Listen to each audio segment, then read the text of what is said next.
Hello, welcome back to my channel. It's been a while. It's been a long while. I'm sorry. A lot has happened. I moved cities, I got a new job, all this exciting stuff. At the end of the day though, it does feel like I'm still making excuses for not being consistent. And I don't want to be like that anymore. So, hi. Today I'm gonna peruse my good old friend r/AmItheDevil, and let's just get right into it. Am I the devil for telling my best friend that she's not as skinny as she thinks she is? My friends and I are all in our early 20s. We've been friends for years, been there for each other through everything. Things have gotten heated and tense because of an argument that happened when we all went on a girls' trip to California. My other friend and I have a full figure. I used to have a lot of insecurities surrounding it, but I've accepted it and I show off whenever I feel like it. Life is too short to hate your body. My friend B used to weigh close to me, but she's lost weight over the last year and a half, and I just don't like her new attitude. She is 5'3" like me, so we are on the shorter side. Before, she was around 165 pounds and she never wanted to wear anything, only loose baggy clothes or hoodies. We all tried to help her gain confidence, but nothing worked. She told me she weighs like 125 pounds now when she went to the doctor the other week when we talked about BMIs and how not accurate it is in this day and age. I put on weight during the pandemic and she lost it, but it seems to have gone to her head.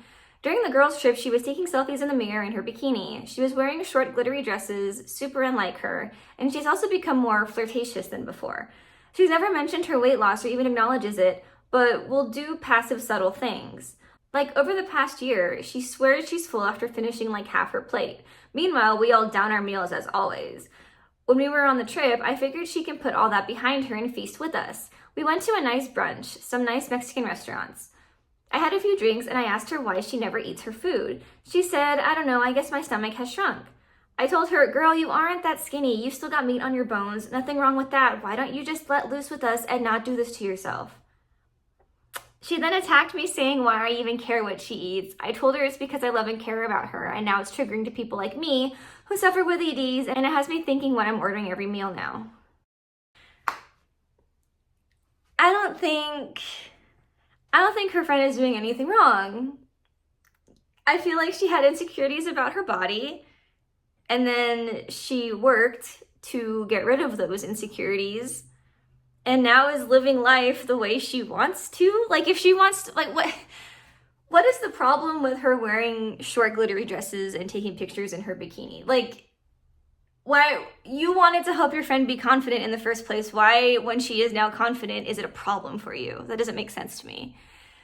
Second, why are you saying she's not as skinny as she thinks she is? Like, you said that. Like, there is no other reason to say it like that than to deliberately hurt her feelings and try to humble her. She doesn't need to be humbled. She feels good about herself. Why are you so upset? It sounds like while you say you wear whatever you want and you're like confident, maybe I don't believe that as much as you want to believe it, because why are you bringing down your friend who lost weight? You should just be happy for her. I don't know. Am I the devil for telling a mom she's doing too much for her kid? I'm a mom to one kid, 9. He has a friend whose mom I talk with a lot. She came over and we were talking about our kids' daily routines. She mentioned how she makes lunches for her son every day and how she always makes sure that they're all perfect so he knows she loves him. I'll admit, I kind of laughed because I thought it was funny. I have never made lunch for my kid and I don't see it as a necessity. You've never made lunch for your kid? I mean, I get that the schools usually feed the kids too, you pay for it and stuff, but like, why are you saying that like it's a flex? Like it's a legit argument against this mom for making her kids lunch. I've told him early on that he can either make his own lunch or get school lunch, but I'm not making it for him. I'm not that type of mom. The type of mom to provide food for their kid, but I'm a little confused on your mindset here. Anyway, she got mad at me and asked why I laughed. I told her that she was doing too much for her kid and that she shouldn't focus so much on making a lunch her kid probably won't even care about. She got mad at me and said that he does care, that she loves making his lunches. We had a little back and forth, but she ended up leaving and saying that I don't get to judge her since she didn't judge me for not making my son lunches. I just thought it was a bit excessive that she's making his lunch every single day. Is this person like upset that this mom takes the time to make her kids lunch, that she like has to make a big spectacle of how unnecessary and excessive that is when it's not, because she feels like she's lacking in some way because she doesn't make her kid lunch. I think the other mom's right in saying you shouldn't judge me for making my kid lunch every day when you never make your kid lunch. Why are you not making your 9-year-old lunch at all, ever? Each their own, right? Like, if you don't want to make your kid lunch every day, then I guess just don't. I think you should, as a parent, like to a 9-year-old. I think when they get to middle school, high school, like it's a little different. You can be a little more lenient, I guess, with it. But like when they're like a kid in elementary school, I feel like it's just nice to do that. Like, why not?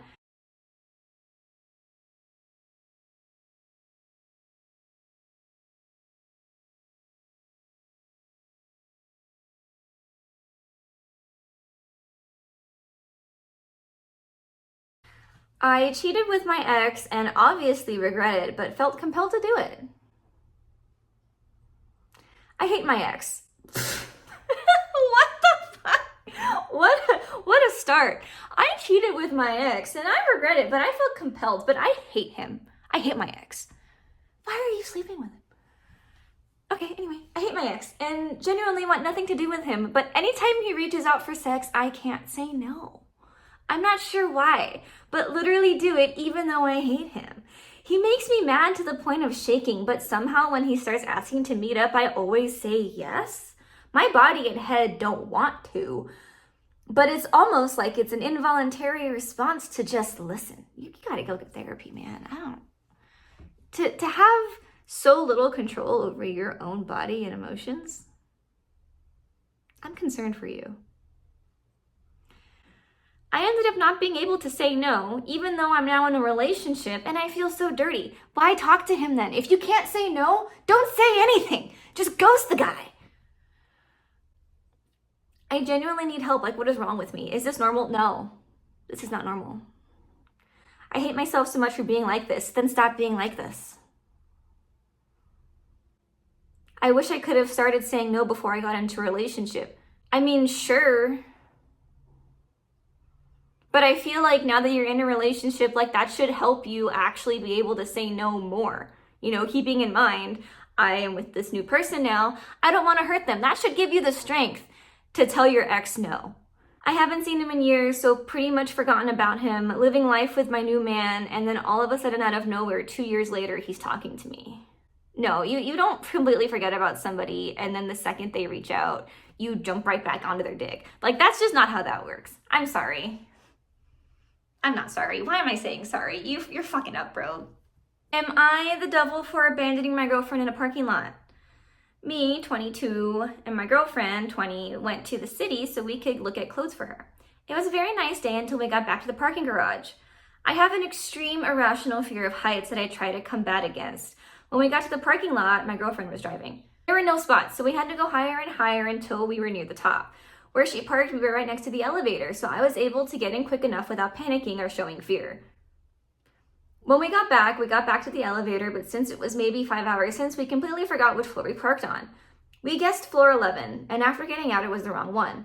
Walking around and around, we can't find the car. My girlfriend with extreme anxiety starts to panic and is walking frantically with me trying to catch up with her. I'm sorry, hold on one sec. Why are you walking around and around if you park near the elevator? Can't you just like leave the elevator and then see if your car is near it? And if it's not, then go back in the elevator? I don't know, just thought. Anyway, then she thinks it's on a floor higher, so I hold her hand as we're walking up and up, but the higher we go, the more my panic starts to really hit. And by floor 15, I'm grabbing onto her arm and asking to slow down because I'm starting to panic. She knows I have an irrational fear of heights. In her extreme stress-induced state, she just snaps at me and screams, "What the fuck is wrong with you?" That hurt me so much because she knew about my fear. We've been together 2 years. I let go of her arm and run to the elevator and sit down. She approaches me and I say, "I'm gonna sit down here until you find the car. I'm panicking a lot right now." And she's upset, and since her phone is dead, she goes, "Well, how can I even find you?" Then after she started getting even more angry, it set off my panic even more. So after that, I just turned around, got in the elevator, ran down, and ordered an Uber home. Oh my God. Right before the Uber came, she came out of the parking lot and was telling me to come back. I said after that, "No way I'm going home. I know your phone is dead, and the car is gonna disappear even though your phone is dead, you'll be fine." She was so upset, but I left anyways. She texted me an hour later and is furious at me for abandoning her. Am I the villain? what did I just read? You guys sound exhausting to be together. Like, exhausting. Like, neither of you can cope. This was a very small, minor issue. Like, you couldn't find the car. You forgot where you parked your car. First of all, you're doing way too much trying to find the car because you said you parked near an elevator. So just like, don't leave the vicinity of the elevator. If you park near it, when you get out of the elevator, if you're on the right floor, you should see your car very soon. So I don't know why you were walking upstairs and walking around and around and around to get to the point where you were panicking because of your irrational fear of heights. Like that was so avoidable. That was so avoidable. And I get that she has anxiety too. And I get that, you know, when you're frustrated and you're anxious and you keep looking for something and you keep not finding it and the frustration grows, like, yeah, having somebody who has an irrational fear of heights clinging onto you physically, that would probably make me snap too. Not gonna lie. I don't think you should have left her, no. I think that was douchey and bad, and you guys both should have just gone downstairs, taken a few minutes, both like calm down, relax a little bit, and then go back up and try again.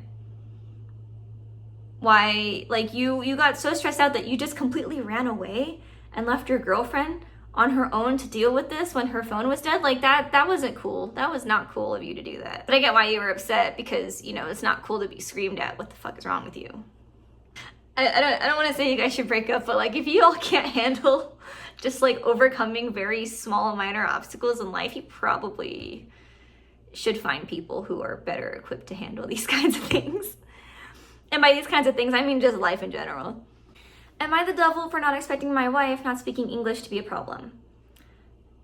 Czech is my wife and I's first language, but I started learning English at around 10. She didn't, and only knows different ways to say hello and goodbye and ways to ask directions. We're currently visiting some family in America. They have an older woman living with them, related, but I never asked how, who is rather senile. I left with my cousin for her to show me around the city, leaving my wife watching TV with the old woman. After a while, the woman evidently thought my wife was someone meant to take orders from her, since she started telling her to go get a blanket. Obviously, my wife didn't understand, but didn't want to just ignore her, so tried to do what she said, but kept doing a bunch of things that the woman didn't ask for, making her angry. The woman got to the point of screaming, and my wife called me crying. I hurried home and called my aunt, the host, over, and my aunt got upset at me for leaving my wife with the woman. I said we should have been told that the woman could be like that, and my aunt said it could be assumed she's unwell, and it began to get heated after I excused myself to be with my wife, who was still crying in her room. Neither of us are angry at the woman because of her condition, but I think my aunt is being irrational. This is such a weird situation. First of all, why did you leave your wife alone with the lady? Like, didn't your wife want to go? I mean, I guess if she didn't want to go, that's one thing. But did she want to go? Because if she did, like, why'd you leave her alone with the woman?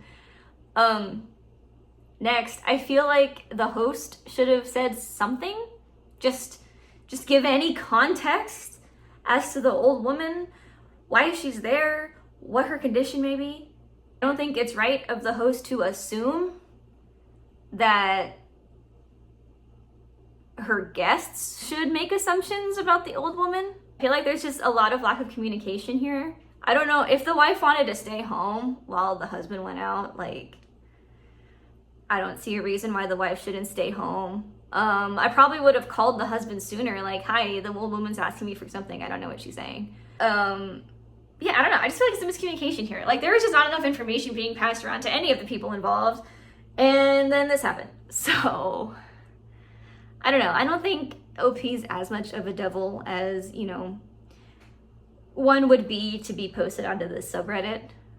Alrighty, well, that is all for today. Thank you for watching. If you like this content or you like me, go ahead and subscribe, and I will see you next time, which won't be as long as the previous time before this time. Yeah, it's not gonna be another 2 months before I upload again, okay?